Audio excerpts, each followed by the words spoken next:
DL moody గారి విజయవంతమైన సేవకు కారణము అతని సేవ కొరకు ఉపవాసముతో ప్రార్థించిన విశ్వాసులే.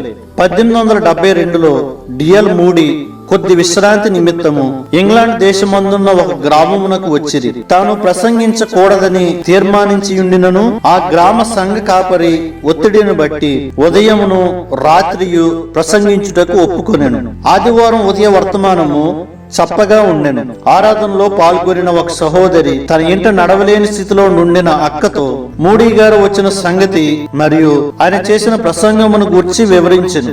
దానిని విన్న ఆమె, మూడీ గారు వస్తున్నారని నేను తెలుసుకొనకపోవుట నా దురదృష్టము. గత 2 సంవత్సరముల నుండి ఆయనను దేవుడు ఇక్కడికి పంపాలని ప్రార్థించుచున్నాను. నేను రాత్రి కూటం ముగించే వరకు భోజనము చేయను. ప్రభువు ఆయనను బలముగా వాడుకుని నిమిత్తము ఉపవాస ప్రార్థన చేస్తాను అని చెప్పి తన గదిలోనికి వెళ్లి గోజాడ సాగాను. రాత్రి కూటము ప్రారంభమాయను. మూడీ గారి ప్రసంగము సాధారణముగానే నుండెను.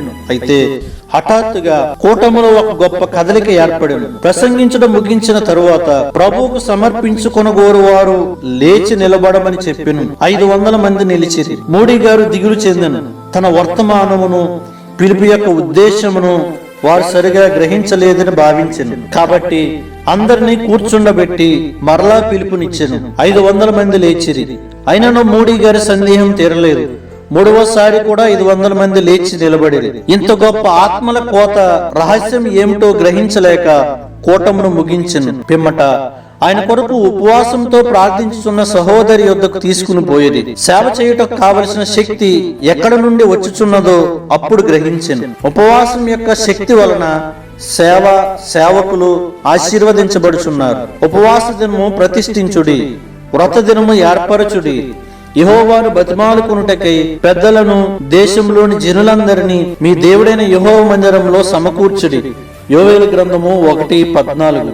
ఇప్పుడైనా మీరు ఉపవాసం ఉండి కన్నీరు విడుచుచు దుఃఖించుచు మనపూర్వకముగా తిరిగి నా యొద్దకు రండి. ఇదే యెహోవా వాక్కు. మీ దేవుడైన యెహోవా కరుణ వాత్సల్యములు గలవాడును, శాంతమూర్తియు, అత్యంత కోపగలవాడనై ఉండి తాను చేయనుద్దేశించిన కీడును చేయక పశ్చాత్తాపపడును గనుక మీ వస్త్రములను కాక మీ హృదయములను చింపుకొని ఆయన తట్టు తిరుగుడి. సియోనులో బాకా ఊదుడి, ఉపవాస దినము ప్రతిష్ఠించుడి, వ్రత దినము నియమించి ప్రకటన చేయుడి.